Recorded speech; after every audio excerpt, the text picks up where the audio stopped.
আলহামদুলিল্লাহ ওয়াসসালাতু ওয়াসসালামু আলা রাসূলিল্লাহ। সফরে কতদিন অবস্থান করলে কসর করতে হয়? এটা ওই সাইড থেকে নিয়ে কুশ যেটা বলছেন এর ভিতরে আরো অনেক মত আছে, কিন্তু সবচেয়ে যেটা নির্ভরযোগ্য শেখুল ইসলাম আর অন্যান্য ইমামগণ স্থির করেছেন এবং সাহাবা সহ তাবিঈনদের আমলে সাব্যস্ত হয়েছে।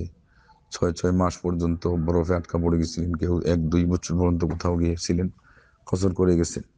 এগুলো অবস্থা দেখে আর এই যে তারিখের বিভিন্নতা দেখে যেটার কোনো ফর্মুলা পাওয়া যায় না, যেমন ওই আয়তনের সফরের আয়তনের ক্ষেত্রে যখন কোনো স্থির ফর্মুলা নাই, এটা 48 মাইল প্লাস 73 থেকে 75 কিলোমিটার, এটা হলো মোটামুটি একটা ভিত্তি রাখার জন্য আমরা বলি যে অনুমান শুরু হবে, কিন্তু এরপরেও মূলনীতি কোনটা, সফরের প্রস্তুতি এবং আয়তন, যে এলাকায় যতটুকু সফর ধরা হয় ওই দুইটা কিন্তু শেষ পর্যন্ত কন্ডিশন হিসাবে চূড়ান্ত।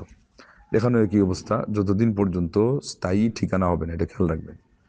একবার একজন প্রশ্ন করছিল না যে বাপের বাড়ির উত্তরাধিকার ভাগ হওয়া না হওয়া, না এটা কোনো মূলনীতি না। মূলনীতি হলো যেখানে তার থাকার ঘর তথা বেডরুম এবং কিচেন আছে সেখানে গেলে আর ওনার কসর করা চলবে না। এছাড়া উনি যেখানে আছে যতদিন থাক ততদিন পর্যন্ত উনি কসর করতে পারবে। এবং এই জায়গায় দুইটা অবস্থা হয়, একটা হলো স্থায়ী ঠিকানা আর একটা হলো অস্থায়ী ঠিকানা। অস্থায়ী ঠিকানা আমরা যেটা দিয়ে বুঝি কর্মসংস্থান অথবা প্রবাস।